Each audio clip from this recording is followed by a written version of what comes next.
Vous êtes, mesdames et messieurs, sur NCA, la nouvelle chaîne africaine, et bienvenue à vous dans Frontal, votre rendez-vous qui vous plonge au cœur de l'actualité politique sur le continent. Avril 1994, avril 2024, 30 ans. Il y a 30 ans, la folie meurtrière s'est emparée d'un pays, d'un peuple qui a basculé dans l'horreur. 800 000 morts en seulement 6 semaines. Nous sommes au Rwanda.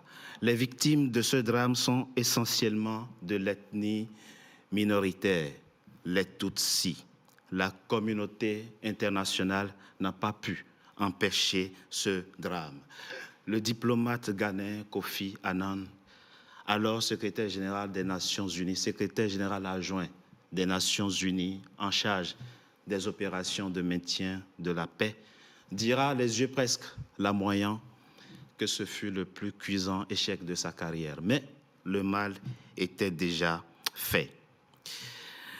En commémorant ce 7 avril, du moins en lançant ce 7 avril, la commémoration des 30 ans du génocide rwandais, le président Paul Kagame n'a pas manqué de rappeler la responsabilité et de fustiger le silence coupable de la communauté internationale. Mais qu'avons-nous appris de ce drame? Comment se porte le Rwanda aujourd'hui? Les démons du passé sont-ils définitivement enterrés? 3 invités avec moi pour en parler. Madame Lénie Muyakazi, vous êtes une rescapée du génocide perpétré dans votre pays, le Rwanda, il y a 30 ans. Génocide au cours duquel vous avez perdu plusieurs membres de votre famille, dont 3 de vos filles.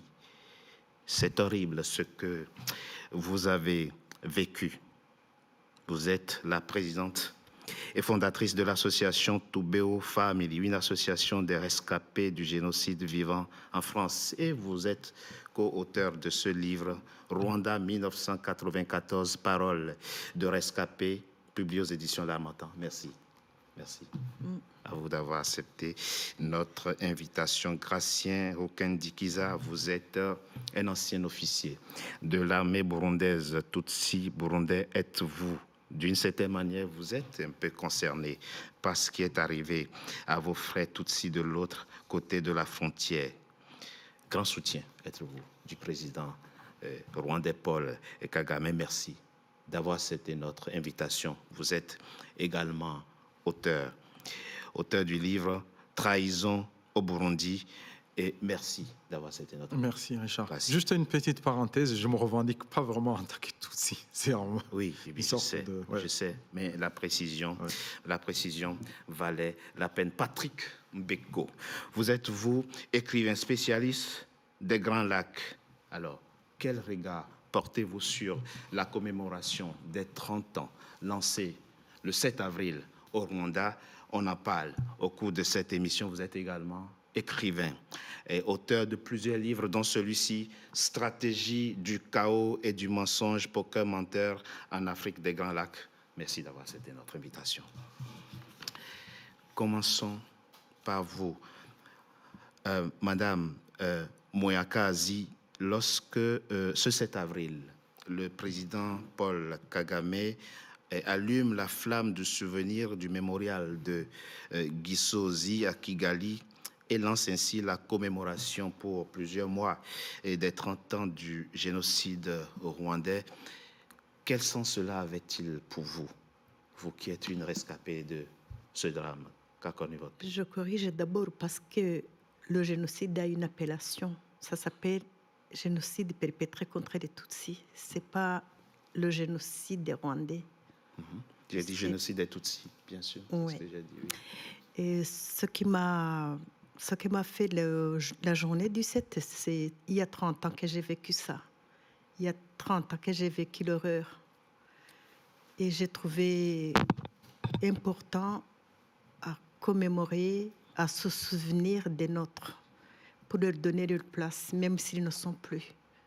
De se souvenir de la période horrible qu'on a passée et de toujours parler des nôtres, parce qu'ils ont vécu avec nous et c'était des personnes vivantes qui ont été atrocement massacrées. Vous considérez que les victimes sont toujours avec vous, sont toujours présentes et vivent toujours avec vous? En commémorant, on leur donne vie encore. Bon, on ne les voit pas physiquement, mais ils ne doivent pas être oubliés. Même ceux qui n'ont pas été massacrés de telle manière, on se souvient d'eux. Patrick Mbeko, c'est très important. Madame a tenu à faire une précision. C'est vrai que moi, j'ai dit génocide des Tutsis. Madame Mouangazi a tenu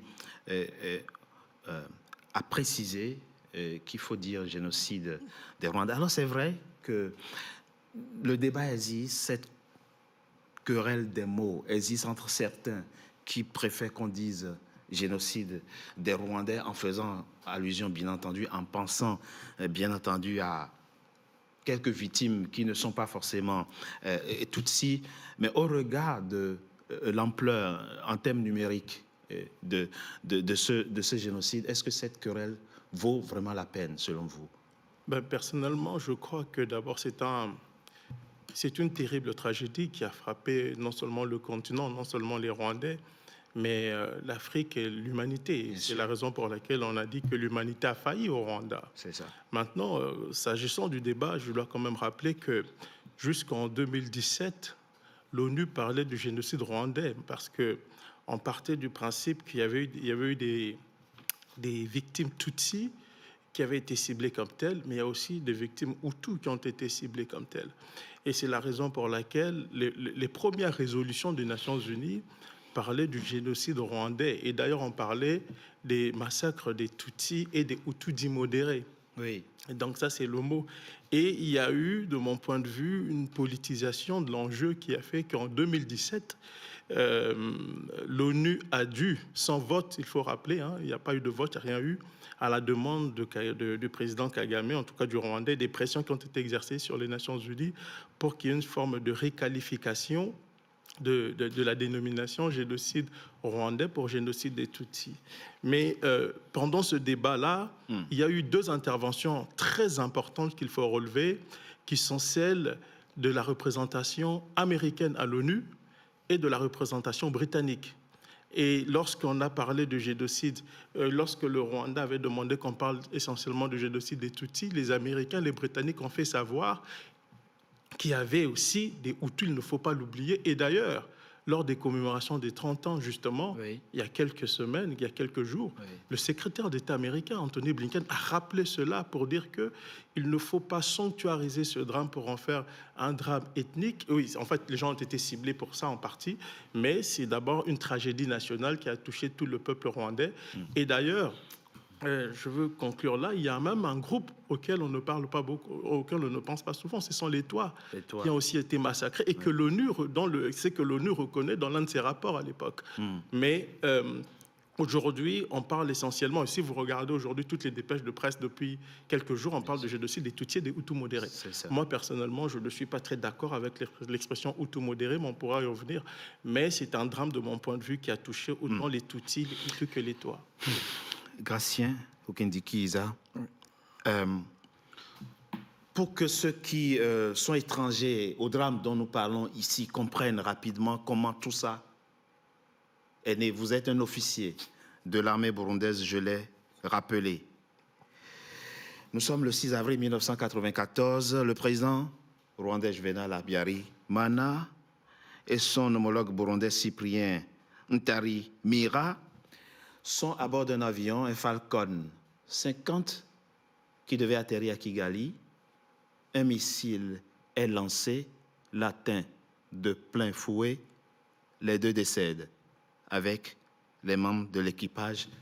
Le 7 avril, c'est-à-dire le lendemain, le Rwanda bascule dans l'horreur.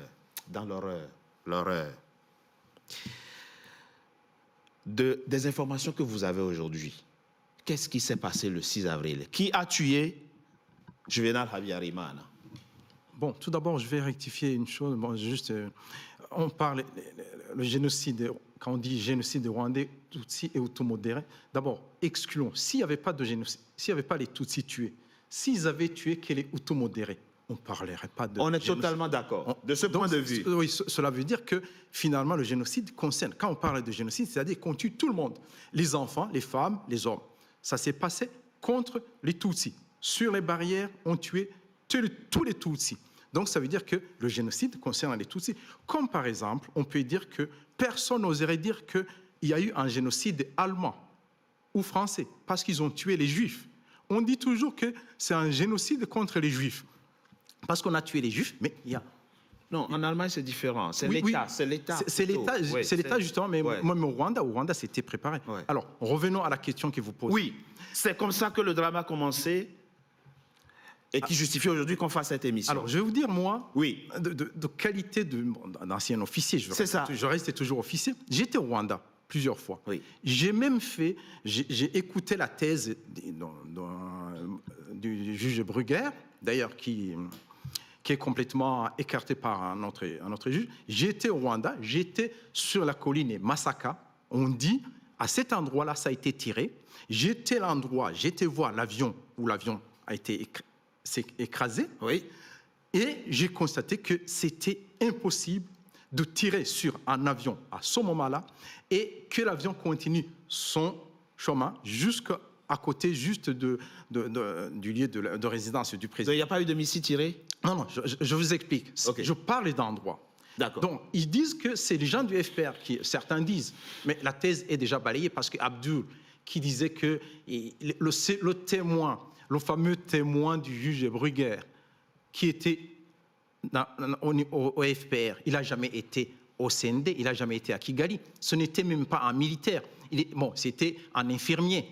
Lui-même qui reconnaît qu'il a été induit en erreur. Mais Dieu, son âme, il est mort. Mais en réalité, qu'est-ce qui s'est passé? Les missiles, il y a 2 missiles qui ont été tirés, un qui l'a raté. Les missiles ont été tirés du camp Kanombe, à côté, juste pas loin, où résidait le colonel de Quintin, un colonel français qui formait l'armée française. Et en ce moment-là, c'est un autre missile qui a été tiré. Et du coup, quand l'avion est tombé, finalement, ils ont interdit même les gens de la mine noire pour venir chercher. Par contre, si on revient en arrière, le colonel Bagosora, qui était le directeur de cabinet au ministère de la Défense, oui. Il avait dit 2 jours avant que si Abiyarimana se rend à Dar es Salaam pour signer les accords, que son avion va être abattu. Le Hassan Ngeze, qui avait la radio RTL1, il avait témoigné, il avait dit aux gens que si jamais il signe ces accords, que ça sera sa mort. Et les gens qui ont commis le génocide, qui ont commencé à tuer les Tutsis en premier, oui. Contrairement à ce que les gens disent, ce ne sont pas les miliciens, ce sont les militaires du camp Kanombe, des paracommandos, qui sont sortis en premier pour commencer à tuer donc, les Tutsis. Tout ce que vous nous racontez, Gatien, Odi Kinkiza, qui est finalement tué le président Juvenal Abiad? C'est lui qui a tué, bien sûr, c'est dans le camp du président eux-mêmes qui ont tué le président parce que le président... Pensez-vous? Oui, bien sûr, je suis convaincu. Il y a même des preuves. C'est un Hutu qui a tué un autre président Hutu? Oui, parce qu'il ne voulait pas... Pour faire porter la responsabilité aux Tutsis? Non, parce qu'il ne voulait pas que les accords soient mis en application. Ah, ça n'avait rien à voir avec les Tutsis? Mais non, au départ, il ne voulait pas. Il y avait 2 choses. C'est pour ça d'ailleurs que le général Sabimana a été obligé de partir avec le président parce que le colonel Bagosora voulait qu'il parte avec le président pour qu'il meure dans l'avion. Et d'ailleurs, même pour revenir de Dar es Salaam, il ne voulait pas embarquer. C'est le président qui l'a presque forcé. Et il voulait que celui-là, ce général Sabimana, il ne voulait pas un génocide. Mais Bagosora voulait en même temps tuer le président et commettre un génocide. Et de ce fait, celui qui s'opposait, il a été envoyé sans le savoir. Bon, il le savait, mais il a su après. Alors, avant que je ne vienne à vous très rapidement, puisque vous êtes dans une posture où nous sommes obligés de bien respecter votre douleur, puisque de la douleur, vous en avez, madame. Très rapidement, c'est cynique. Vous avez posé une question qui est très simple. Et, de considérer que les Hutus ont Non. tué leur propre frère ou tout pour faire porter la Non, responsabilité, ça, le ce chapeau sont des au thèses, Tutsi. c'est une thèse qui est véhiculée dans les milieux du FPR, du président Kagame. Mais vous avez posé une question, il n'a pas répondu à votre question. Il a dit beaucoup de choses, mais il n'a pas répondu à votre question. Je dois rappeler qu'il y a eu plusieurs enquêtes sur l'attentat du 6 avril. Il y a eu une enquête en Espagne. La justice espagnole, le juge espagnol a statué que l'avion avait été abattu par les hommes de Kagame. Il y a eu une enquête qui avait commencé en Belgique, qui pointait dans le même sens. En France, il y a eu une enquête du juge Bruguière qui avait pointé en direction de Kagame avant qu'il y ait un changement de cap, après que le dossier a été repris par le juge Marc Trévidic. Et moi, je peux vous dire ici, je veux vous dire ici que l'enquête du juge Trévidic a été questionnée par plusieurs magistrats. Et vous allez le savoir bientôt parce que je vais publier un livre là-dessus où je reviens sur cette affaire-là. Mais je veux vous donner aussi... Oui, parce que ce sont des témoignages qui émanent du système français. Mais ce n'est pas tout. Il y a aussi le témoignage des gens qui ont travaillé avec le président Kagame, qui étaient ses compagnons d'armes. Je parle ici de feu Patrick Karégué, qui était le patron des services de renseignement du FPR, mais aussi du colonel Kayumba Nyamwasa, qui était le chef d'état-major de l'armée de Kagame, et qui ont clairement dit que l'avion a été abattu par les éléments de leur propre armée et que l'ordre venait de Kagame. Maintenant, deuxième chose qui est très importante, parce que si on pose la question de l'attentat, il faut comprendre ceci. Pourquoi l'enjeu de l'attentat est important? Oui, c'est important de comprendre ça. Justement parce que, selon les Nations Unies, l'attentat du 6 avril constitue l'élément déclencheur du génocide. Oui. Donc il y a un lien de cause à effet entre les responsables de l'attentat et les crimes qui ont été perpétrés par la suite. Et c'est la raison pour laquelle ce dossier est devenu très sensible, a été très, très politisé. Mais si on part du principe, comme l'a dit la procureure du TPIR, le tribunal pénal international pour le Rwanda, Madame Carla Del Ponte, qu'est-ce qu'elle a dit? S'il s'avère que c'est le FPR qui a abattu l'avion, l'histoire du génocide devra être réécrite. C'est ça le vrai enjeu. Et c'est la raison pour laquelle, quand vous posez la question de savoir qui a abattu l'avion, les gens commencent à dire tout et son contraire. Et je veux finir par dire une chose. La chose la plus étonnante de cette affaire, parce que la justice française a remis en question le postulat du juge Bruguière, mais la justice française a dit qu'il y avait un non-lieu. Donc on ne sait pas. Donc, imaginez pendant 20 ans, la justice française, qui a été très politisée dans cette affaire, pendant 20 ans a enquêté pour nous dire au final qu'on ne sait pas qui a battu l'avion. Et pourquoi Kigali, pourquoi Kagame ne s'offusque pas, puisque si ce sont les Hutus qui ont abattu l'avion, donc ce sont eux, en fait, qui ont déclenché le génocide, comme il le dit. Mais pourquoi Kagame ne hause pas le temps? Mais on peut poser à mais la question... D'abord, le juge Trévidic, le dernier, il a bien statué comme quoi ça a été abattu. L'avion est... Bien sûr. Il a bien dit. Il a fait des analyses balistiques.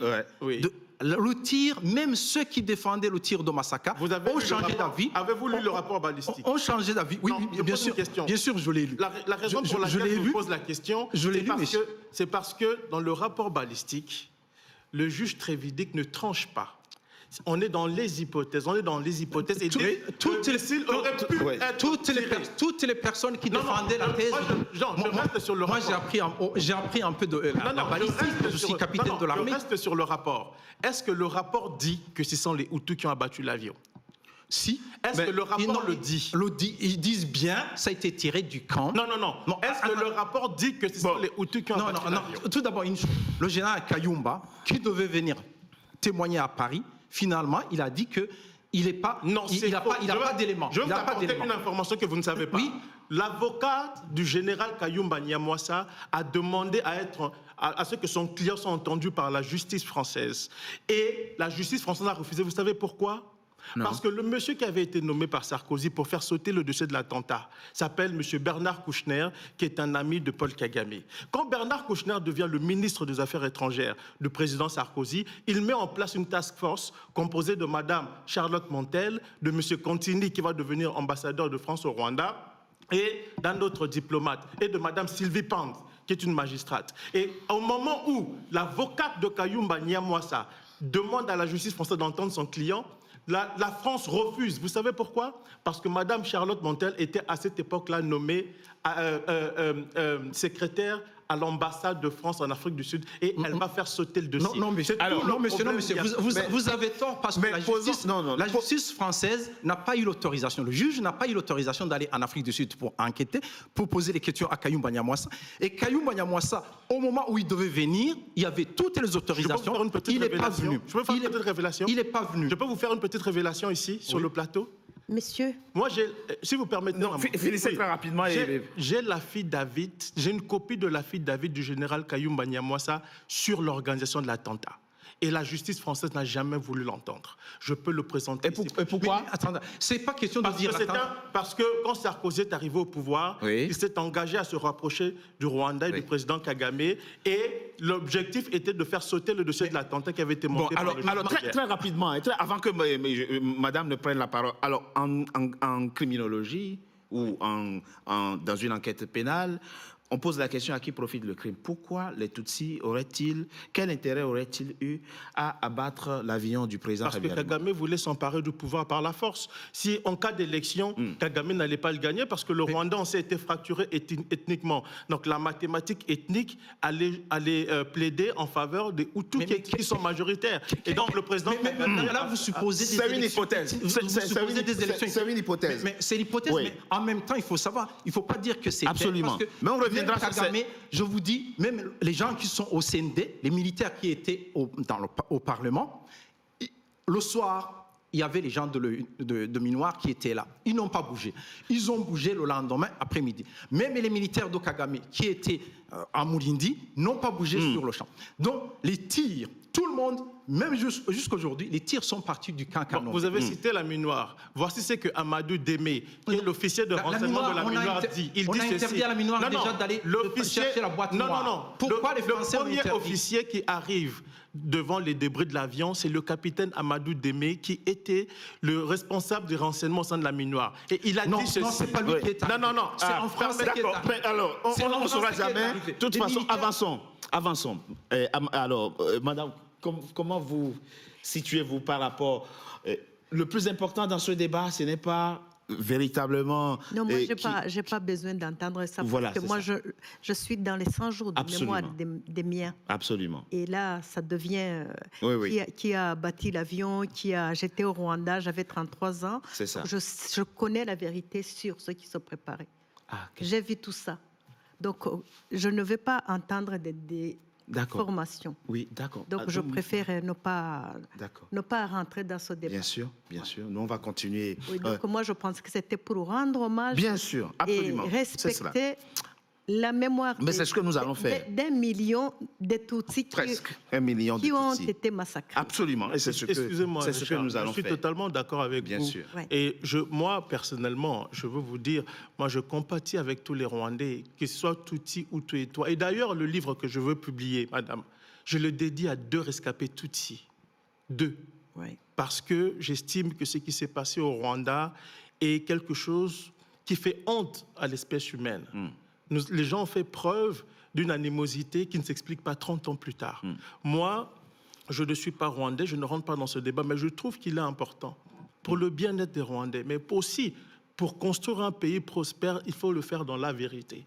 Vous comprenez? Moi, quand vous dites qu'il y a eu 1 million de Tutsis qui ont été massacrés, excusez-moi, madame, je suis un peu gêné parce qu'au Rwanda, il n'y avait pas 1 million de Tutsis à l'époque. Il y avait 700 000 Tutsis à l'époque. Même 1 million, c'est très peu. Même si c'est 500 000, c'est déjà... Et puis, ce n'est pas une question de nombre. Voilà, c'est ça.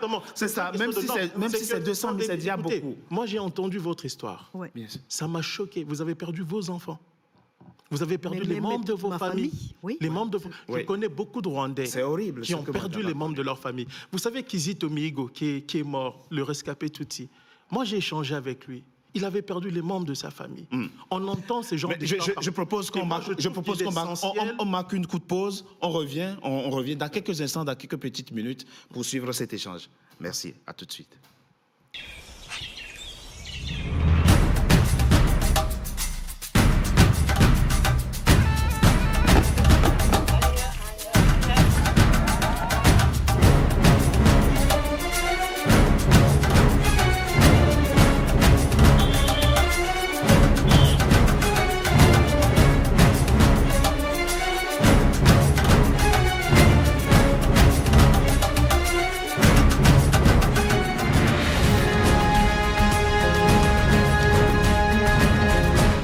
NCA, la nouvelle chaîne africaine.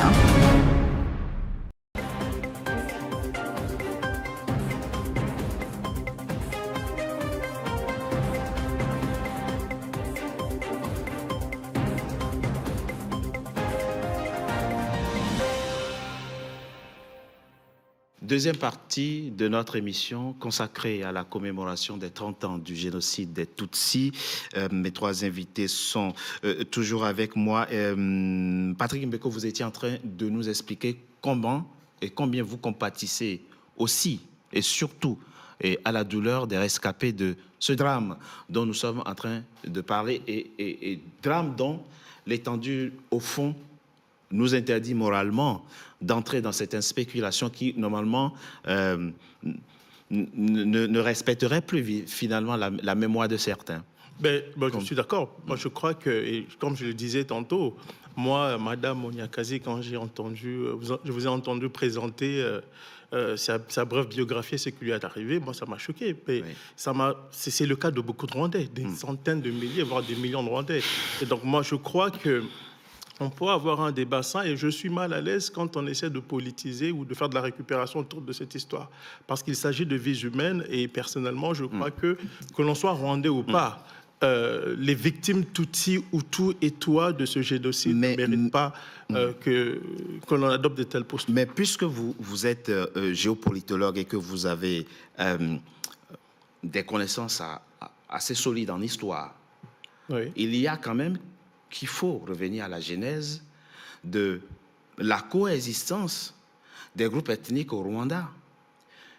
Dans les années 50, vers la fin des années 50 jusqu'en 1994, l'ethnicisme au Rwanda a provoqué le départ en exil de beaucoup de Tutsis. Non, je veux corriger. Il y a eu une révolution Hutu en 1959. Oui. Qui a fait beaucoup de victimes Tutsis. C'est ça. Et beaucoup sont allés en exil dans les pays voisins. Oui. On ne peut pas oublier ça. Hein. C'est important de le rappeler. C'est le terreau qui a alimenté toutes les formes de haine. Ce n'est pas le terreau. Mais on ne peut pas oublier ça parce que ça fait partie de l'histoire tragique du Rwanda. C'est ça. Mais il faut en même temps rappeler que la révolution de 1959 est le produit d'un système de servage qui régnait au Rwanda avant. C'est ça le problème. Pas les colonisateurs. Non, parce que le Rwanda était une monarchie qui était dominée par des Tutsis, et dans lequel les Hutus étaient considérés, entre guillemets, comme les citoyens de seconde zone. Et lorsqu'il y a eu la révolution sociale, elle a été violente. On s'est attaqué aux Tutsis, qui était la monarchie qui était là et qui est tombée. Par la suite, il y a eu des tentatives de retour des Tutsis en exil qui ont mené des attaques contre le Rwanda, qui se sont soldées encore une fois par des pogroms contre des Tutsis qui n'avaient rien demandé, qui étaient au Rwanda. Et beaucoup sont allés en exil aux Zaïre dans plusieurs pays. Ça, c'est un fait. Et puis, vous avez eu un régime qui est arrivé, qui s'était montré assez dur à l'égard des Tutsis. C'est un fait que personne ne peut nier. Et c'est d'ailleurs à cause de ces tensions ethniques couplé à des tensions ethniques au niveau régional, parce qu'il y avait aussi des dissensions entre les Tutsis du Nord et du Sud, qui va mener au coup d'État de 73 du président Habyarimana. Mais de 73 à 90, je dis 90 parce que ça, c'est l'année de la guerre lancée par les exilés Tutsis qui s'étaient regroupés au sein du FPR contre le Rwanda, le 1er octobre 90. Mais entre 73 et 90, il n'y a aucune trace de programme contre les Tutsis. Et ça, c'est la documentation scientifique vérifiable. Ce qui n'atténue pas ce qui se passe maintenant. Est-ce que vous savez ce qui se passait entre 73 et 90 ? J'arrive. Le massacre j'arrive. Oui. Et puis, il y a eu, dans les années 90, des tensions. Allez-y très rapidement, madame. Il y a eu des massacres, mais les choses basculent avec la guerre qui est lancée le 1er octobre 90 par le FPR à partir de l'Ouganda. C'est à partir de ce moment-là qu'on va assister à la radicalisation des positions au Rwanda, aussi bien du côté des Hutus que du côté des Tutsis. Cela dit, ça reste le point de vue d'un observateur. Il n'est pas rwandais, vous êtes rwandaise. Oui, et donc, alors, donnez-nous, plongez-nous, expliquez-nous avec pédagogie les ressorts historiques. Des ressorts historiques, c'est la discrimination raciale. Comme il parle à partir de 1959, 63, 60, 63, 73, il y a eu des Tutsis qui ont été massacrés. Exactement. Il y en a qui ont fui. Les Tutsis n'avaient pas droit aux études, ils n'avaient pas droit au travail, ils n'avaient droit à rien. Et ça, c'est très fort. Ça aussi, on ne peut pas dire que c'est Machete qui est visible seulement. Il n'y a pas que les machettes. On tue à petit feu. Mais ça, c'est en quelle année, ça? Moi-même, je suis victime Je sais qu'il y avait des quotas. de la chasse de l'école à mon collège en 1973. J'avais 12 ans. Mon père fut emprisonné. L'avion n'était pas encore, l'avion d'Abiyarimana n'existait pas. Non. Donc, il y a une histoire que vous devez maîtriser de ce qui se passait au Rwanda. C'est ce que j'ai dit, maman. Ce n'est pas quelque chose qui est arrivé en 1990. Parce qu'en 1990, ce sont des réfugiés qui voulaient rentrer chez eux, qui avaient négocié pour rentrer chez eux. Nous, on était des citoyens rwandais, mais qui étaient attaqués parce que le PR a attaqué le Rwanda, parce que l'armée a été créée en Ouganda et que ces gens voulaient regagner leur pays par force parce qu'ils n'avaient pas eu l'autorisation de rentrer. Et il y a un détail aussi qui est important qu'il faut relever. C'est que, parce que ce qu'elle dit est vrai, c'est que quand elle dit, et c'est pour ça que j'ai été précis dans les dates, j'ai dit de 59 à 73, il y a eu des programmes anti-Tutsis. Mais souvent, il y avait aussi, c'est parce qu'il y avait des attaques des Tutsis de la diaspora contre le Rwanda, leur pays d'origine. Mais au-delà de ça, il y avait quand même un sentiment anti-Tutsi qui était entretenu par le président qui est en place. Ça, c'est un fait. Quand il y a le coup d'État de 73, ça change un peu. En réalité, de 73 à 90, la rivalité n'est pas entre les Tutsis et les Hutus. C'est entre les Hutus du Nord et les Hutus du Sud. Et ça, c'est un élément qu'on n'apporte pas dans la compréhension des événements. Le sentiment anti-Tutsi va revenir à partir de la guerre menée par les exilés Tutsis contre leur pays d'origine le 1er octobre 90. Mais entre 73... il faut bien qu'ils reviennent dans leur pays. Mais exactement, il y avait des discussions. Il y avait de ce point de vue, il n'y a pas de souci. C'est très clair, c'est documenté. Mais de 73 à 90, on ne dit pas souvent que ce ne sont pas les Tutsis qui sont marginalisés, même s'il y a des quotas, ce sont les Hutus du Sud. Parce que le président qui était en place après l'indépendance, c'est un Hutu du Sud. Celui qui fait le coup d'État en 73 à Biarimana, c'est un Hutu du Nord. Donc il y avait en fait un enjeu régional qui ne dit pas son nom et qui va se matérialiser après la guerre du FPR. Vous savez pourquoi? Parce que ceux qui vont soutenir le Kagame, le FPR, ce sont les Hutus du Sud. Non. Beaucoup de Hutus du Sud. Et ça d'ailleurs, l'une des personnes qui me le confie... Attendez, vous savez qui me le confie? Attends, Richard, vous savez qui me le confie? C'est le directeur de cabinet du président Abiyarimana, M. Enoch Ruigera. Assassiné, c'est lui qui me le confie et c'est soutenu par la littérature aujourd'hui. Mais, comme je dis ici... Avant que madame prenne la parole, il y a quelque chose de vrai. Ce que vous dites, c'est que pendant les génocides, par exemple, à Butare, vers le sud, il y a eu moins de génocides. Ils n'ont même pas commencé dès le départ. Exactement. Il a fallu l'intervention de celui qui était le président intérimaire. Juste, il a été là-bas pour dire qu'est-ce que vous attendez, vous. Ce qui fait que... Mais cette façon de marginaliser, ils avaient déjà marginalisé les Tutsis. C'était fini. Mais c'était un problème entre les Hutus et les Hutus du Nord, les Bakiga et les Banyanduga. C'est ça? Mais c'est que justement, on disait que les gens du Sud ressemblent aux Tutsis. Dans la tête, c'était ça, le physique qui marquait tout. Ils étaient assimilés aux Tutsis. Non, moi je pense que c'était beaucoup plus complexe. Parce que quand on examine la littérature, on regarde le positionnement, on peut voir la même chose chez les Tutsis. Parce que les Tutsis, quand on parle du génocide des Tutsis, oui, mais il faut aussi dire le rôle que jouent les Tutsis de la diaspora contre les Tutsis de l'intérieur. Ça, c'est un autre élément qu'on apporte, qu'on ne met pas... Oui, c'est un élément qu'on ne met pas de l'avant parce que lorsque Kagame fait sa guerre, Kagame ne fait pas sa guerre pour les Tutsis de l'intérieur. Il fait la guerre pour reconquérir le pouvoir perdu. Et c'est comme ça, c'est une guerre militaire. Pour rentrer dans son pays avec ses parents. C'est son droit. Oui, mais il faut rappeler que Kagame était devenu citoyen ougandais. Il était le directeur adjoint des services de renseignement ougandais.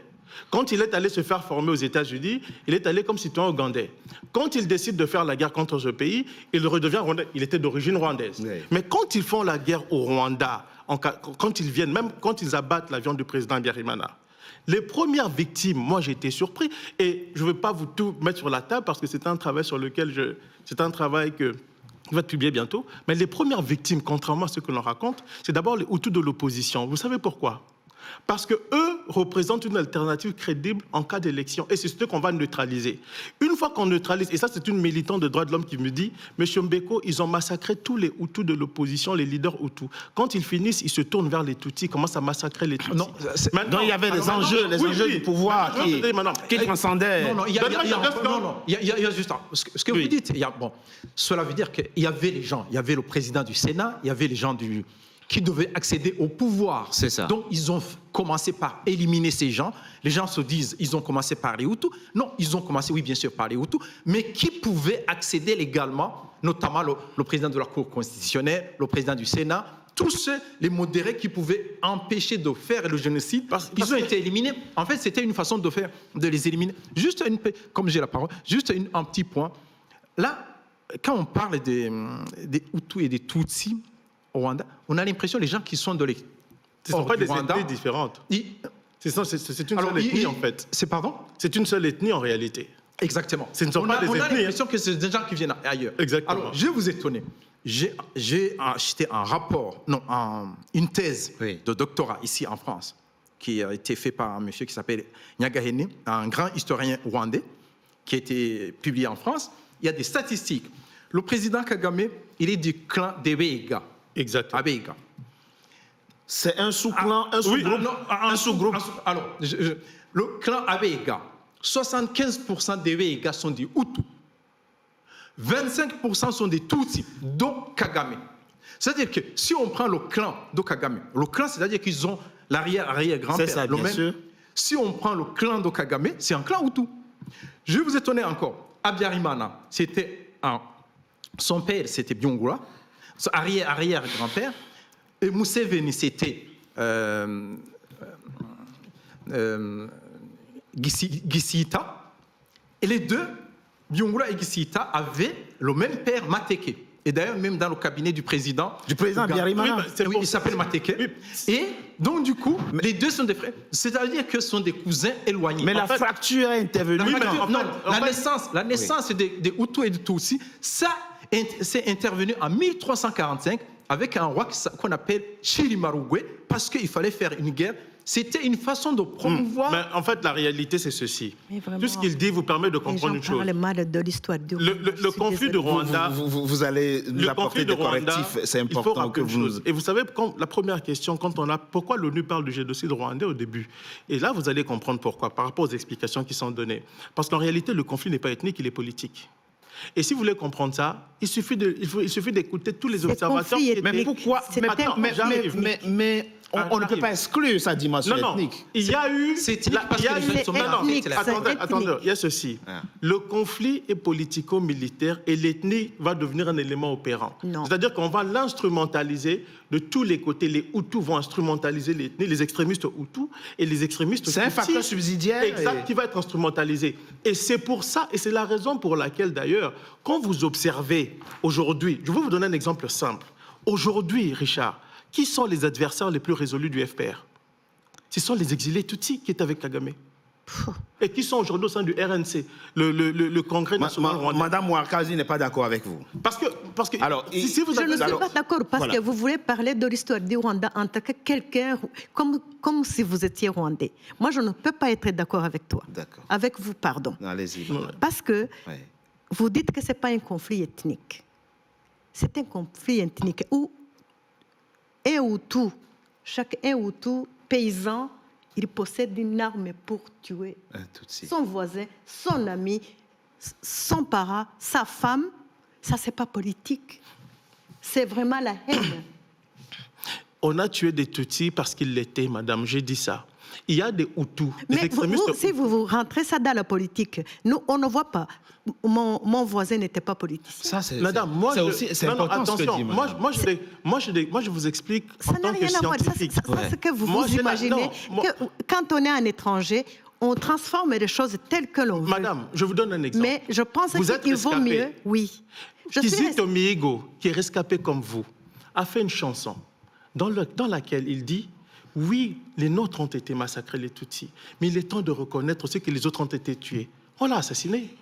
Oui, J'arrive. Maintenant, quand je parle de la dimension politique, Oui. je ne néglige pas l'ethnie. Attention. Ah, mais c'est important de le préciser. J'ai bien hein. dit ceci. Oui. Vous avez deux groupes qui se font la guerre. Le conflit, il est politico-militaire.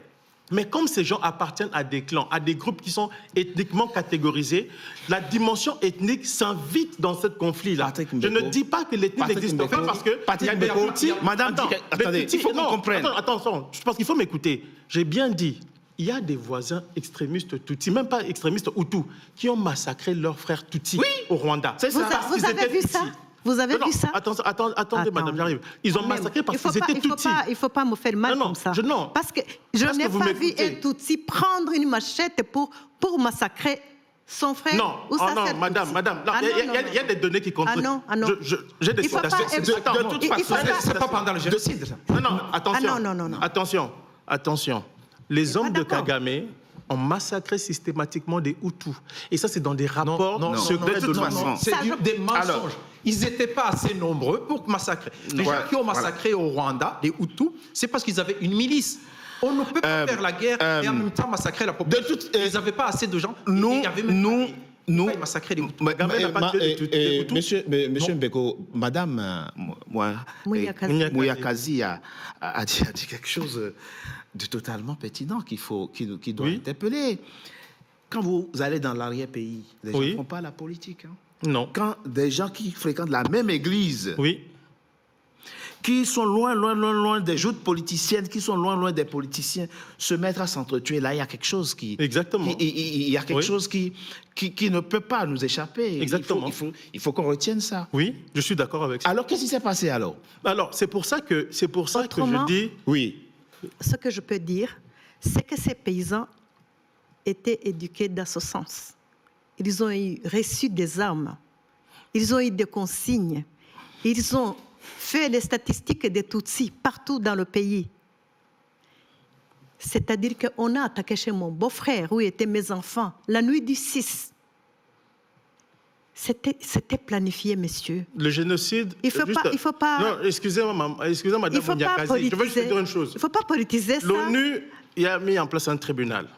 Le tribunal pénal international pour le Rwanda est un tribunal des vainqueurs parce que c'est Kagame qui faisait ce qu'il voulait avec les Américains.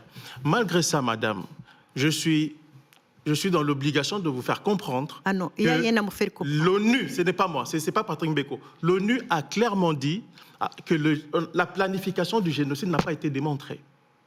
C'est très important de le dire parce que ça n'a jamais été démontré. Si. Où? Si. Parce que le colonel Théoneste Bagosora... Alors, dans une... Monsieur Mbeko, sur ce point... Allez-y, je vous écoute. Vous êtes penché sur... Oui. Dans une vie sur une précédente... partie. Oui. Dans une vie précédente, Oui. puisque je suis juriste Ah oui. aussi, Oui. j'ai été stagiaire, juriste associé à la chambre d'appel Oui. du TPIR Oui. en Hollande. Oui. J'étais sous la bienveillante supervision du patron de l'unité d'appui à la chambre d'appel, un Togolais, Kofi Koumelio Afandé, qui deviendra plus tard juge pénal international au TPIY. Oui. Des Rwandais ont été condamnés. Pour génocide. Il y en a même, Oui. puis je le peine dans mon pays. Attention, Richard. Ils Non, ont été non, c'est condamnés pour important. génocide. Oui. Ils ont été condamnés Oui. pour génocide. Oui. Attention. Pour génocide, Oui, pour crime ils de n'ont guerre, pas- ils pour ont crime de été- guerre, Attention. pour crime de Attends, guerre. Richard, il Oui. faut faire très attention. C'est là où la nuance est essentielle. Il y a des Rwandais qui ont été condamnés pour génocide. Ils sont nombreux. Oui. Mais ils ont été acquittés du chef d'entente en vue de commettre le génocide. Et c'est ça que... Non, mais... Non, il y a eu un cas Théoneste précisément, Bagosora. qui a fait venir des milliers de machettes de l'étranger. Non, Qui l'a- Richard. Si ça, ce n'est pas la planification, les machettes, c'est pour faire quoi? Richard, restons sur les décisions du tribunal pénal international pour le Rwanda. Moi, je ne parle pas des machettes qui ont été commandées. Mais Moi, je Bagosora, parle- il a été condamné pour génocide. Oui, mais il a été Parlons de acquitté la- du chef des jeunes d'accusation militaires. de génocide. C'était Mais non. pourquoi? Non, mais Richard, les machettes. pour le bénéfice de vos téléspectateurs, Oui. j'aimerais que Qu'on s'en tienne aux décisions de qu'on s'en justice. tienne aux décisions du tribunal pénal international pour le Rwanda. Je vous dis ici que le colonel Bagosora a été condamné pour génocide, crime contre l'humanité, mais il a été acquitté du chef d'entente parce que c'est un chef qui est distinct du chef du génocide. C'est ça qu'il faut comprendre. Expliquez-la. Mais là, En fait, allez il sur faut comprendre des ceci. chefs d'entente. Oui, mais chef d'entente. Il a été condamné pour génocide. Point. Parce C'est que ça. dans les chefs d'accusation, Oui. il y a le chef de génocide, crime contre l'humanité, crime de guerre et puis crime d'entente. Le grand problème du tribunal pénal international pour le Rwanda Oui. était justement de démontrer que le génocide a été planifié. Et comme le tribunal a été incapable, en 2006, on a mis un constat judiciaire. Ça veut dire que on part du principe que le génocide est un fait de notoriété publique et il n'a plus besoin d'être démontré. C'est pour ça que les gens sont condamnés pour génocide. Et je demande à vos téléspectateurs, et même à vous-même ou à vos recherchistes, d'aller vérifier ce que je vous dis. Le chef d'entente en vue de commettre le génocide, dans le cas de Bagosora... Mais le chef d'entente voulait dire que le tribunal, disons, prouve qu'il y a eu un groupe d'organisation, mais on a prouvé bien que Bagosora... Non, même l'OUA... Je propose qu'on marque une coup de pause. On se retrouve dans quelques instants pour poursuivre.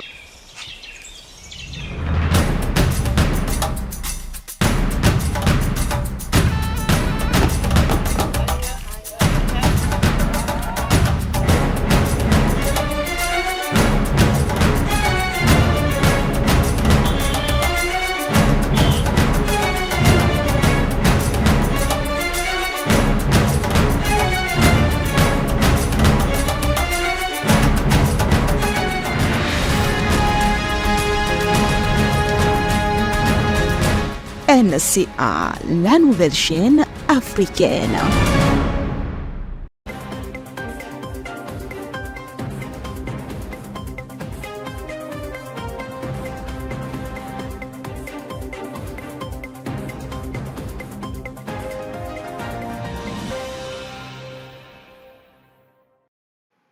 Troisième et dernière partie de notre émission consacrée à la commémoration des 30 ans du génocide des Tutsis. Nous étions en train de parler des cerveaux, ou du moins des chefs d'accusation retenus contre les principaux cerveaux de ce génocide qui a entraîné la mort de 800 000 Tutsis.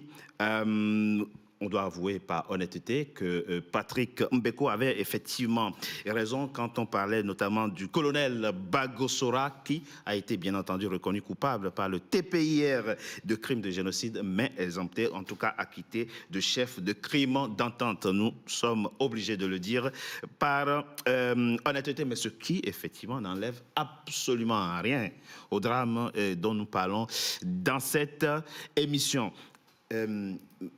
Madame, j'ai dit dans mon mot introductif, j'ai posé la question, comment se porte le Rwanda aujourd'hui? Comment vivez-vous aujourd'hui? C'est vrai que vous vivez depuis des années en France, mais vous avez encore de la famille au pays. Comment les Rwandais, toutes ethnies confondues, vivent aujourd'hui les uns avec les autres? Est-ce que vous avez réussi à transcender ce qui vous a tant divisé et qui vous a fait tant de mal? Au Rwanda, les gens vivent bien. Ils cohabitent. Surtout que tout a été revu. Il n'y a plus d'ethnie au Rwanda. Aujourd'hui, il n'y a plus de carte d'identité qui porte la mention Hutu, Tutsi ou toi. Ça n'existe plus. Est-ce que vous êtes au courant qu'on avait des cartes d'identité comme ça? Où c'est précisé l'ethnie d'appartenance? Toute pièce d'identité devait porter mention ethnique. Et les enfants nés de l'union des deux? Oui. Comment Très bonne question. L'ethnie du père. C'est l'ethnie du père. père. C'est une très bonne question que vous posez, pardon, Charles, parce Oui. que, vous savez, dans l'histoire du Rwanda, moi, je le dis très sincèrement, autant je compatis avec Madame Onyakazi, autant je ne suis pas d'accord avec elle quand elle sanctuarise pour en faire un drame exclusivement Tutsi. Et c'est ça la contradiction. Mais parce que on dit qu'il n'y a plus de chefs. Je parle de ce que j'ai vécu. Oui, je comprends. Mais je sais que le matin, le soir du 6, après, quand on a abattu l'avion de Habyarimana, tout de suite des barrages devant les maisons des Tutsis. n'est-ce vrai. pas? C'est Est-ce vrai. que pourquoi les Hutus ont pu fuir jusqu'au Congo, je veux dire jusqu'au une chose. Cameroun, jusque dans... Ils ont été massacrés au Congo, les Hutus. Mais je veux dire une chose, Madame mais Munyakazi. moi aussi, j'aurais vous aimé savez, qu'une partie de ma famille aille au Congo, qu'ils puissent Madame- avoir des rescapés qui vont Madame- jusqu'en Europe. Je comprends, vrai. Madame Mais oui. Munyakazi. C'est vrai. Je comprends Parce parfaitement. qu'ils étaient protégés. Non, Bien non, sûr. non, je vous comprends. Moi, je vous dis, moi, je compatis avec vous, très sincèrement. Et- Mais je vous donne un exemple. Mais je me Qui a demande abattu pourquoi vous êtes... la famille du chanteur Corneille? Le père était Tutsi. Est-ce que vous Émile étiez là, Nyongora. monsieur? Il a été, c'est Corneille qui raconte l'histoire. Comme vous, Corneille écrit un livre sur l'histoire de sa famille, sur son histoire. Son père était Tutsi. Toute sa famille a été massacrée par les hommes de Kagame. C'est ce que Corneille dit. Et il n'est pas le seul. Vous avez aujourd'hui au Rwanda beaucoup de rescapés Tutsis qui se plaignent de ce qui se passe. Parce qu'en réalité, qu'est-ce que les recherches aujourd'hui, on voit émerger d'autres connaissances? Je ne veux pas mettre en doute Alors- ce que dit madame. Mais on observe aussi au Rwanda aujourd'hui, parce qu'on dit que c'est un pays qui est uni. Non, le Rwanda n'est pas un pays uni. C'est un pays qui est sous la férule d'une dictature féroce. Vous avez aujourd'hui, dans les 30 ans du génocide, un groupe, il n'y a que les survivants Tutsis qui ont le droit de commémorer. Les survivants Hutus et Toi, Qui oui, les- il y a un droit. qui Mais les survivants qui les Tutsis aussi, empêche- attendez. Monsieur, qui les empêche de Ils commémorer? ne peuvent pas commémorer Pourquoi tout ne simplement pas- parce si qu'on ne j'ai veut pas perdu les quelque- reconnaître. Est-ce que je dois demander autorisation de Non, me souvenir non. de mes- Non, mais, Non. oui, mais, Alors, oui, mais Madame ouais. Munyakazi, vous connaissez la réalité de, toute façon, votre pays. transcendons Vous ce connaissez point. Excusez-moi, Mais il faut différencier. Je vais apporter une nuance. Parce qu'elle a dit tantôt qu'il n'y a pas de mention ethnique. C'est vrai que sous le président Habyarimana, il y avait des mentions ethniques. Oui. Aujourd'hui, on n'a pas. Mais les Rwandais savent qui est Tutsi, qui est Hutu. Et vous savez Mais qui... le fait de ne dans pas un avoir la rapport- mention, déjà, c'est attendez, quelque chose. Attendez. Dans un rapport confidentiel de l'ambassade des États-Unis à Kigali, envoyé au département d'État, Je sais que je suis Un en diplomate- face d'un politicien. Moi, un je diplomate- suis venue Non. vraiment pour rendre hommage. Oui, c'est ce qu'on va Moi faire. aussi, je je pense remarque. que- Un diplomate américain je dit pense ceci. que- Un diplomate américain Ouais. dit ceci. Il dit, et je peux vous présenter ça parce que moi j'aime les preuves hors de tout doute raisonnable. Il y a le diplomate américain de l'ambassade des États-Unis qui soutient le Kagame, je rappelle. Ils disent, il faut faire attention parce que l'abolition de la mention ethnique ne change en rien le rapport de force et de pouvoir qui règne au Rwanda où les Tutsis... Ne serait-ce que sur le plan de la symbolique, mais sur le plan de la symbolique, Sur le plan de la je suis symbolique, totalement c'est d'accord. important. C'est- Alors, c'est important, Gratien. Oui. Il faut que tu il faut dire une dises. chose. Oui. D'abord, il faut dire une chose. Pourquoi ils mettaient la mention ethnique? C'était pour savoir qui est Hutu, qui est Tutsi. Je vous défie d'aller à Kigali, de me dire si tel ou tel est Hutu ou Tutsi. Mais mais mieux, mais- Non, là, je continue. Je continue parce que vous vous... n'avez pas besoin d'aller à Kigali parce que il suffit de traîner en France ici, vous allez savoir la communauté rwandaise est divisée entre ceux qui soutiennent le régime contre les divisé Tutsis. Ce sur n'est pas Hutu. soutenu. Non, Ce n'est pas soutenu. c'est pas la- c'est- c'est pas la- besoin d'aller à C'est Kigali. ce qui- Il y a- S'il vous plaît, s'il vous plaît, s'il vous plaît. c'est pas la question. à mon- Messieurs, S'il vous plaît, s'il vous plaît. c'est vrai, on a deux camps. Ah, au moins Mais vous oui, c'est ce reconnaissez. que je vais Merci. vous dire. Il y a des gens qui ont fui. Il y a des familles génocidaires qui sont ici. J'ose le dire. Comment? Ils ont peur. Ils ont peur d'abord d'approcher les autres. On ne les fuit pas. On voudrait bien même les voir. Vous Mais êtes sûr, madame? oui, bien sûr. Parce que moi, j'ai interrogé beaucoup. Oui. Si moi je vous Mais ce dis, n'est pas parce moi qu'ils je sont- suis chercheur. Moi je ne vous dis en partout. Moi Non. j'ai parlé là des Tutsis. Moi, la différence entre vous et moi, je vais vous dire c'est quoi?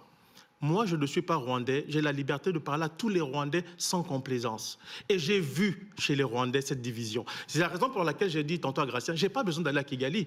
Je suis ici, je sais comment ça se passe. Je suis Non, moi j'ai dit... Moi ce que j'ai... Moi ce que j'ai dit... Vous n'avez pas la vérité vraiment. Oui. Moi ce que j'ai dit... Vous Chacun n'avez sa pas vérité. toute la Vous ne pouvez pas... Grâce à bien dit avançons. qu'il y a Non, deux alors, Gracien. juste... Il y a des cas, il y a deux on camps. a des bourreaux, on a des gens qui sont venus ici en 94 après avoir massacré les Tutsis. Mais comment pouvez-vous normal. traiter vos Bien sûr. C'est compatriotes normal. du génocide Mais alors, moi- alors qu'ils n'ont pas été punis ou jugés? Vous allez dire Mais que des milliers... parce que Vous ceux allez qui sont dire partis, on n'a pas pu juger tout le monde. Alors je Richard, rappelle, vous oui. allez dire que des dizaines de milliers de Hutus rwandais qui sont ici sont des génocidaires? Je n'ai Non, pas c'est dit pas tout. ça. Mais il y a personne Il y a qui le des- dit au Rwanda. On les Personne appelle qui le des dit. extrémistes ou tout. Personne- personne ne le dit. Mais Alors, il y en été a. condamné. Alors, Oui, il y en a. juste, je vais dire un mot. Même D'abord, aujourd'hui- ce que j'ai dit, d'abord, on ne peut pas les différencier facilement qui est Hutu et Tutsi. Et ce qui veut dire qu'aujourd'hui, au Rwanda, il suffit d'aller au Rwanda, discuter avec les gens, on peut revoir les gens. La fameuse dictature dont vous parlez, au Rwanda, quand on y va, on ne voit pas ces dictatures. Je pense qu'il y a beaucoup de pays, même y compris Il y a votre pays. même des officiers Hutus aujourd'hui. oui, Bien sûr. c'est mélangé. Il y a même le ministre de la Défense. Le rapport américain dont je vous parle, Non, justement. non. Le rapport dit parlons ceci. pas de rapport Vous en avez fonction- à la tête, quand vous voyez un Hutu au Rwanda, dans des postes de responsabilité, la personne qui vient juste après est un Tutsi et c'est lui qui détient le vrai pouvoir. Ce n'est pas moi qui le dis. Ça peut être C'est un rapport américain. Comment est-ce que Oui, ça peut être anecdotique. on sait bien ce que les Américains sortent. Mais pour le ce sont moment. vos- Alors, ce on sont sait des bien. Kagame. Mais dans tous les cas, mais est-ce que- on a les Hutus qui ont des. Et d'ailleurs, on les différencie même plus. On a les gens qui ont C'est des une bonne fonctions. chose. Il y a des militaires, y compris. Figurez-vous que le général Guarafilita, qui était dirigeant du FPR, non du FDLR au Congo, on l'a ramené au Rwanda, Oui. il a eu des responsabilités, il est resté général. Exactement. Il y a des gens qui sont venus, il y a des militaires, il y a beaucoup de militaires Hutus au Rwanda, et ce qui se passe au Rwanda, il y a un développement, il y a la liberté. mais Gratien, Moi, j'ai vu au Rwanda, Gratien, j'ai vu les gens s'il vous plaît. critiquer le ministre. Monsieur Gratien, c'est la raison pour laquelle je vous dis justement que, en fait, vous me rejoignez sans vous en apercevoir, parce qu'au final, en fait, la question ethnique, elle a toujours été accessoire. Il n'y a jamais eu moi, je n'ai il y a pas- jamais Et eu avançons. de- Alors, on va avancer. Juste Mais un en petit fait, mot. mais moi, il y a j'ai jamais- une petite question. Oui. Je voulais savoir qu'est-ce qu'il a ce monsieur contre le Rwanda, contre... Pourquoi vous êtes acharné? Je n'ai rien contre, je peux vous dire très sincèrement, Oui. Madame Munyakazi, je n'ai rien contre le Rwanda. Non. Quand les bonnes choses se font au Rwanda, moi je salue. Moi, c'est par honnêteté S'il y a intellectuelle. des Moi, discours je n'ai comme pas, ça, moi, je n'ai pas, s'il y a des discours je n'ai comme pas une ça, posture militante, Madame Munyakazi. Mais À la différence, vous Mais elle avez a posé posture une question. Elle a posé une Oui, question. mais moi je dis ceci, Oui. je n'ai pas de posture militante. J'ai le regard d'un observateur qui a une distance par rapport Est-ce aux que- événements. Mais moi, écoutez, vous venez de dire ici Oui. que vous êtes deux camps ici. oui, c'est normal. Par Oui, c'est exemple. naturel. Ça, c'est- Non, c'est pas naturel. C'est Ce sont les naturel. événements qui ont fait ça. Non. Les ethnies. Non, Oui. non, ce sont non, ici, ils ont deux camps. Aujourd'hui, la Oui, mais- communauté rwandaise est divisée. Il est divisé. J'arrive. depuis Patrick Mbeko. Oui, mais 94. L'ethnie ne s'efface pas quand on quitte son pays. Mais elle vient de vous Elle expliquer est qu'on a divisée aboli la depuis mention ethnique. 94. Oui, sur le plan de la symbolique. Sur le plan de la symbolique. Toutes les Donc, communautés africaines ici sont divisées. Elle est Même vous, vous êtes divisée, divisés. elle est Alors, on va laisser madame Moi, juste une finir invitation. rapidement. Monsieur, j'aimerais bien vous inviter un jour qu'on aille au Rwanda ensemble. pour qu'on me liquide. Non, non. Je vous rassure que vous allez liquider, revenir en une bonne liquide. C'est vrai. Si le Gratien, président Kagame Gratien, m'invite, je vous rassure. Gratien, on laisse madame terminer son point. Monsieur, Dis-moi. je n'ai pas dit qu'il y a deux camps parce que ça s'est créé comme ça. Ça s'est créé à cause du génocide. Je Imaginez que les gens, ils ont fui le Rwanda depuis 1994. Pour eux, ils vivent dans les années passées. Ceux qui sont au pays, ce n'est pas la même chose. Les gens cohabitent, ils font tout ensemble, ils travaillent ensemble. La vie est devenue normale. C'est qui est normal, maman. Mais ici, les gens se cachent. Madame Onyakazi, moi j'ai vu le même phénomène au Canada, d'où je viens. C'est J'observe partout. le même Partout, phénomène. il y a des- Maintenant, dans le cadre de mes recherches, j'ai discuté avec un Rwandais qui est, lui, moitié Hutu, moitié Tutsi. Et qui est un ancien ministre. Je lui demande, mais comment vous faites? Parce que quand vous avez parlé tantôt ceux qui sont au milieu là, Oui. mais je vous ai dit c'est une très bonne question. Pourquoi? Parce qu'en réalité, le Rwandais prennent l'ethnie du père. Mais il n'en demeure pas moins que ceux qui sont issus du milieu, en fait, ils sont moitié Hutu, moitié Tutsi. Oui. Ceux-là ne savent même pas se positionner. Pourquoi? Parce que du côté des Tutsis, on ne veut pas sentir les Hutus. Et du côté des Hutus, c'est pareil. Monsieur, on n'a Et donc, pas besoin des gens qui se positionnent. C'est ça, non, mais c'est ce que on n'a je pas dis. besoin. Oui, mais On a besoin de gens. Le Rwanda est unique, il oui, mais appartient à tout le pour monde. construire ça, Moi, je peux vous donner un cas. par exemple. pour Moi, construire ça, il faut la vérité, la paix des cœurs. Il ne faut pas juste sanctuariser ce crime. Les gens, ils peuvent ne pas être... Moi, je vous dis personnellement, moi, je suis de l'ethnie Tutsi, comme on l'a Oui. dit. J'étais capitaine de l'armée burundaise. J'ai fait la sécurité du président Dadaï. Je l'ai défendu une fois, Oui. il voulait le tuer, l'armée qui était dominée par les Tutsis. Je me suis mis à dos les gens, mais je le défendais. Je vous dis que le président Dadaï, qui était Hutu, il avait plus confiance en moi, plus qu'à ses... Exactement. Voilà. C'est Mais oui, mais intéressant. justement, mais c'est vrai ce qu'il dit. Donc, C'est vrai, pourquoi? il me Parce disait que tout. la question Et même ethnique, pour le tuer, elle a toujours été... Regarde, Éloigné. regarde, On je vous donne un exemple. a dû l'éloigner. Oui, pour mais pouvoir, ce qu'il tuer dit, le président. c'est pourquoi c'est fondamental. Allez au Rwanda. Mais Vous avez entendu parler des moi, miliciens? il ne m'a pas répondu. Non, Il va vous répondre. Non, Moi, je vais l'obliger à Maman, vous répondre. On parle de milices interamway, ceux qui ont massacré beaucoup de Tutsis. Oui. Est-ce que vous savez que l'un des présidents des Interamo était Tutsi? Est-ce que vous savez ça? Non, qui? Qui? Vous ne savez pas que le président des Interamo était Tutsi? Qui? Non, attendez. Vous ne savez pas que parmi les Interamo, il y avait des Tutsis? Je ne connais pas. Je vous dis qu'il y avait des Tutsis. D'ailleurs, vous dites un cas. Je cite un cas. Au Canada, ça ne systématise oui, rien du tout. Justement parce que je vous donne ces exemples-là. Pourquoi? Pour vous dire que la question ethnique elle-même, elle a été instrumentalisée par des politiciens véreux. Que ce soit du côté des Hutus ou du côté des Tutsis. Écoutez, je vous cite un officier Tutsi de l'armée de Kagame. Le 7 avril, les massacres commencent. Quel officier? Quel officier déjà? J'arrive, il s'appelle Jean-Marie Mukombero, mais j'arrive. Il dit, attends, j'arrive. Ah oui, attends, je le connais. Parce attendez, je vais le citer. Bon, ok, je vais le citer. Je ne dis pas je vais le qu'il a citer. commis au Rwanda Oui.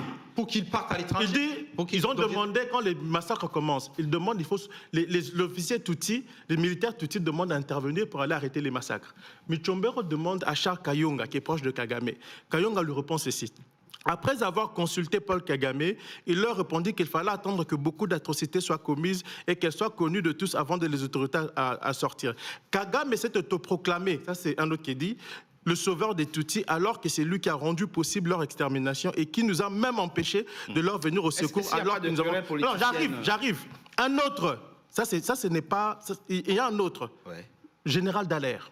Ah oui, le voilà. Canadien. Quand j'ai demandé à Kagame d'aller directement à Kigali pour arrêter les massacres des Tutsis, il m'a répondu que s'il y avait un prix à payer, ce serait à ces Tutsis-là de les payer. Un autre, Jean-Paul Mugabe, qui dit « Kagame n'aspirait qu'à être l'homme fort du Rwanda, le sang des Tutsis et des Hutus modérés n'avait à ses yeux aucune importance. » Un autre, André Guichawa, chercheur ici en France, quelle que soit l'hypothèse stratégique qui a prévalu, relevant aujourd'hui que la version officielle de l'histoire rwandaise, accréditée depuis la fin de la guerre par le camp vainqueur, occulte un élément essentiel à la compréhension des événements.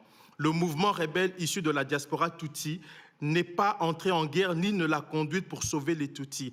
Il s'est emparé par la force du pouvoir à Kigali au prix de la vie de ses compatriotes. Pourquoi je donne ces exemples-là? Parce qu'on avait d'abord... Une chose. Je finis. Laisse-le finir et puis tu prends la parole. On n'a pas besoin d'entendre tout ça parce que c'est pas la vérité. Madame Ounyakazi, ce n'est pas moi. Ça, je cite des gens. Non. Pourquoi? Parce qu'on avait d'abord un conflit, je voudrais dire, qui était politico-militaire. Finissez vite. Et quand l'ONU a voulu intervenir, qui a demandé à l'ONU de quitter le Rwanda et a donné 48 heures à l'ONU pour quitter le Rwanda? C'est Kagame. Pas du tout. Mais d'abord, une chose. Non, je vais répondre une chose. On a une partie de la question que madame a posée. Oui. Madame disait pourquoi il est contre le Rwanda. Au fond, il n'est pas contre le Rwanda. Je ne suis pas contre le Rwanda. Madame Ounyakazi, moi je vous dis, moi je suis même... Je dis devant cette chaîne, moi je peux soutenir Madame Ounyakazi dans ses actions pour les Tutsis. Pour lui montrer que je suis... Le général Dallaire, ce qu'il a dit, ce qu'il a demandé au président Kagame, c'est de ne pas intervenir tout de suite quand il y a eu l'attentat de l'avion. Bon, c'est pas ce qu'il dit. Oui, bien sûr, ça a été... Bon, ça c'est votre interprétation. Il faut le laisser. Et le Mukombero, qui vous dit qu'il a demandé à Charles... Ils étaient à un niveau où ils ne pouvaient pas accéder à lui directement. Parce que lui, il commandait une région, donc il ne pouvait pas y accéder. Tout ce qu'il dit... Théogène Rudasingwa, qui est allé à New York. On ne peut pas parler de tout le monde. Théogène Rudasingwa était avec nous. Non, mais s'il vous plaît. Parce que Théogène Rudasingwa était le directeur de cabinet de Kagame. Ce que les uns et les autres disent ou disent, ça n'a pas d'importance. Les gens peuvent dire... Oui. Il y a des constructions, mais en réalité, pour sauver la RFR n'a pas commencé la guerre pour sauver les... Est-ce qu'aujourd'hui... Parce qu'il n'y avait pas des massacres, de génocide n'a pas commencé en ce moment. Merci Gatien. Merci Gatien Rodikiza. Madame, vous savez, même quand on parle de la Shoah, vous avez des gens qui demandent de relativiser un peu les choses ne sont pas tout à fait passées comme ça. Donc c'est normal, ça fait partie de la dynamique, ça fait partie de la construction des faits historiques. Il faut l'entendre, il faut faire avec. Le plus important, la question la plus importante aujourd'hui, c'est comment vous réussissez à transcender les vieux démons. Quand je préparais cette émission, j'ai écouté le témoignage d'une rescapée qui dit...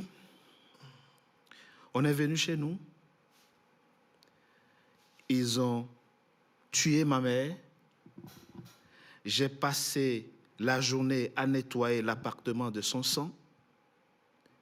Et le plus dur, c'est qu'ils ont donné son corps aux chiens. Et elle dit, je ne suis pas d'accord avec le mot génocide parce que ce mot-là ne dit pas tout ce que nous avons vécu. Et vous sentez qu'il y a de la douleur, de la colère, de la révolte. Parce qu'on est allé au-delà de l'horreur. Dans certains cas, en tout cas.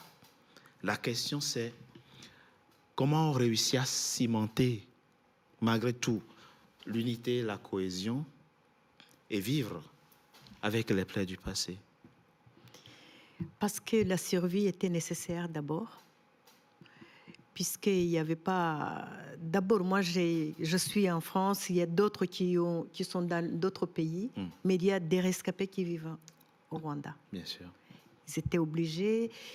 Moi aussi, je suis restée après le génocide parce que je devais prendre des informations où ils ont jeté les miens ou comment ils ont été tués, tout ça, bien que je ne suis pas parvenue.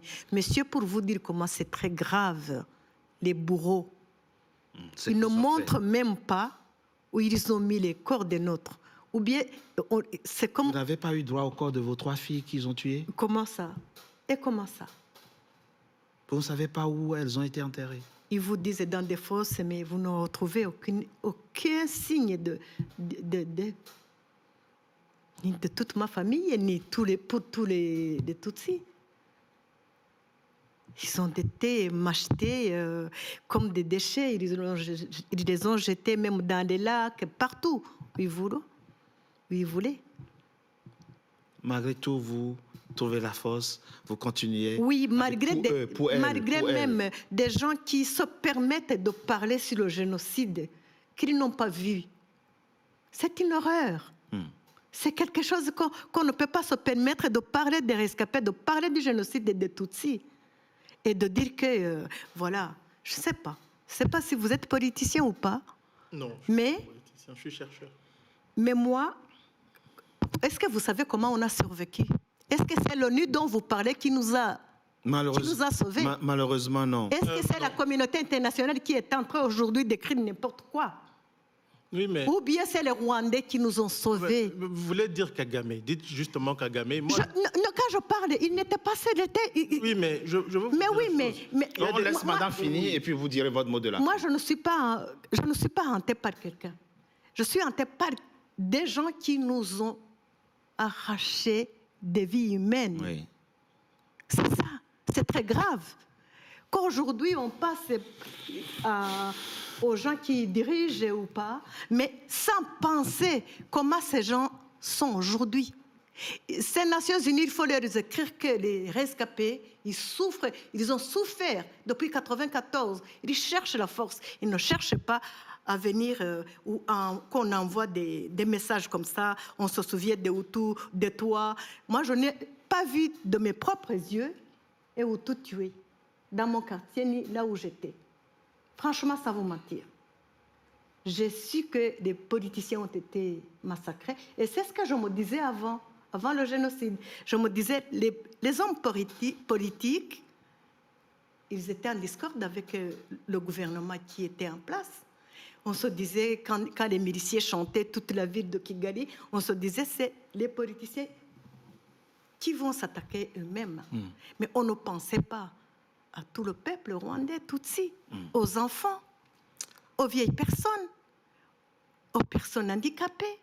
Mais pour vraiment exterminer une race. Je ne sais pas si vous comprenez ça.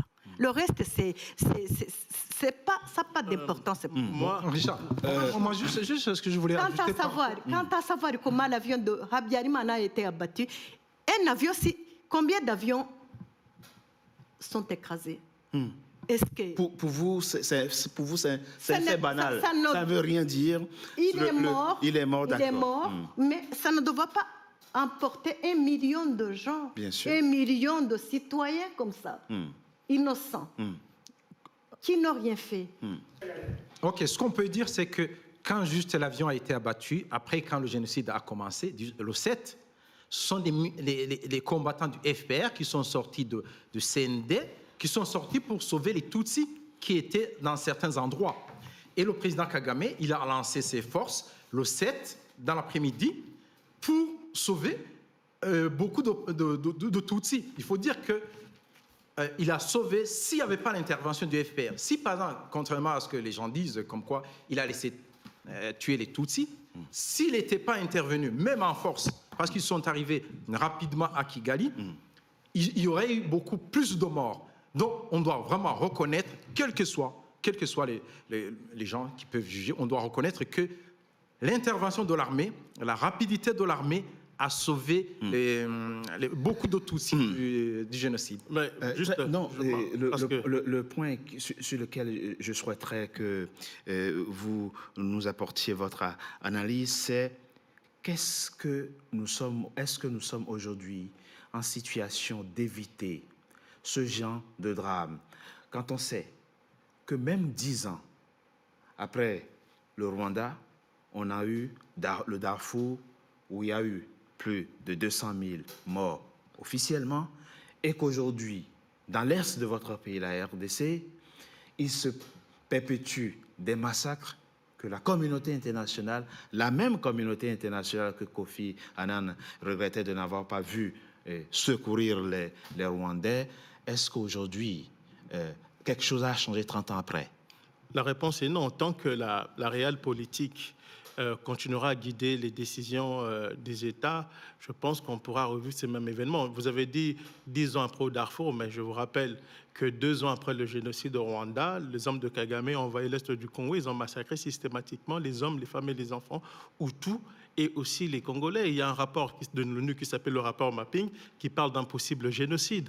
Dans le cas de Kagame, ce n'est pas tout ce que je vous dis ici, vous aurez remarqué, je ne vous ai pas donné mon avis à part mes analyses des questions. Je vous donne des points qui sont vérifiables et précis. Moi, je n'ai pas une posture militante. Non, moi, je ne suis pas venu ici pour défendre un camp ou un autre. J'observe et j'analyse avec la plus grande rigueur les faits. Je peux me tromper, bien entendu. Mais les faits restent les faits. Et donc, si on veut éviter ce genre d'événements, il faut éviter les comportements qui les génèrent. Au Rwanda, c'est une guerre qui a généré ça, qui est une guerre qui a culminé à l'assassinat d'un chef d'État. Et c'est l'ONU qui a dit qu'il y a un lien, que l'attentat est l'élément déclencheur du génocide. On a laissé faire au Rwanda pour des raisons de réelle politique. Je rappelle simplement, Richard, c'est très important de le dire. Au Rwanda, il y avait des casques bleus de l'ONU, comme il y en a aujourd'hui à l'est du Congo. Il y avait, dans tout le territoire congolais, il y avait des casques bleus de l'ONU. La fameuse opération Turquoise. La Minoire. Non, la Minoire. Ah, la Minoire d'abord. Oui, la Minoire. Il y avait la Minoire. Oui. Lorsque le génocide... Que Dallaire dirigeait. Exactement. Il dirigeait le commandement militaire, c'était dirigé par un diplomate camerounais, Jacques-Roger Boubou, qui a écrit un livre important qu'il faut lire. C'est très important, il faut écouter les Africains qui étaient témoins de tout ça. Alors, quand le génocide commence, la mission des Nations Unies au Rwanda n'intervient pas. Bien au contraire, les États-Unis et la Grande-Bretagne, qui soutenaient Kagame, ont fait pression pour qu'on réduise les casques bleus. Comment comprendre qu'une mission censée être une mission de maintien de la paix puisse être réduite, que ses effectifs soient réduits, alors que les gens sont en train de se faire massacrer. Qu'est-ce qu'ils ont dit les Français? Qu'est-ce qu'ils ont dit les Français? Pendant que les gens sont en train de se faire massacrer. Pourquoi est-ce qu'on a réduit les forces de la Minoire? Parce qu'il fallait permettre à Kagame de s'emparer du pouvoir par la force, parce qu'il avait une supériorité militaire par rapport aux forces armées rwandaises. Et une fois que Kagame est en position de prendre tout le pouvoir, vous savez ce qu'on a fait? On a voté un mandat, une nouvelle résolution de l'ONU pour remettre la même mission qui était sur place avec les mêmes règles d'engagement. Donc, c'est pour dire que les gens sont aussi morts à cause du cynisme des intérêts qui guident la réelle politique de certains États. Donc, Kagame lui-même, puisque lui, il faut quand même rappeler que Kagame avait demandé à ce qu'il n'y ait pas d'intervention parce qu'il voulait s'emparer du pouvoir par la force. Donc moi, je crois aujourd'hui qu'il faut que l'Union africaine prenne des dispositions pour éviter ce genre de choses. Kagame n'a jamais demandé à ce que la Minoire n'intervienne pas pour sauver les Tutsis. En tout cas, tant que la réelle politique va guider les décisions des États, nous allons encore revivre les mêmes événements, malheureusement. Merci, Patrick Mbeko. Vous vouliez corriger très rapidement quelque chose? Oui, justement, je voulais dire qu'en fait, le Rwanda, le FPR, notamment Kagame, il a toujours demandé à ce que la Minoire intervienne pour protéger les gens, ce qui n'a pas été voulu. Et vous avez cité les Anglais et les Américains, mais vous ne citez pas les Français, par exemple, qui ont commencé, juste après l'attentat, qui ont visé, il y a des rapports, qui visaient les Belges. Il y avait des rapports qui étaient envoyés dans leur pays. Alors, on a fini l'émission, malheureusement. L'émissaire de Kagame a lui-même dit que j'ai honte de ce que j'ai fait. Théogène Rudasingwa. Théogène Rudasingwa, qui est mieux placé que vous parce qu'il était l'émissaire de Kagame aux Nations Unies. Il a dit lui-même dans son livre, j'ai honte de ce que j'ai fait. Pourquoi il le dit maintenant? Pourquoi il le dit maintenant? Pourquoi il ne le disait pas avant? Il a décidé de dire la vérité. Et ça, c'est une bonne question aussi. Attention. En tout cas, avec le Congo, il est outil. Merci. Merci. C'est parce qu'il veut arriver au pouvoir maintenant avec l'aide du Congo. C'est pour ça qu'il va dire n'importe quoi. Mais il ne le disait pas avant. Pourquoi les gens disent des choses? Mais est-ce que ce qu'il a dit est faux? C'est vrai. C'est faux. C'est faux entièrement. Vous n'étiez pas là. Merci. Quand je disais celui qui était l'émissaire de Kagame lui-même. Bon, alors, on a bien compris. Sur certains points, il n'y aura jamais c'est dommage parce que c'est pas... Alors, restons des frères. Absolument, totalement. Et je le dis, je le redis ici à Madame Onyakazi, sachez Madame que ce qui est arrivé à votre famille, moi j'ai compati. Et comme pour tous les Tutsis, je le dis ici, si vous avez besoin de moi pour vous soutenir, sachez que je veux vous soutenir. Merci. Soutenir de comment? Merci. Vous n'aimez pas mon pays et comment vous pouvez me soutenir? Comment je peux vous dire, c'est votre pays?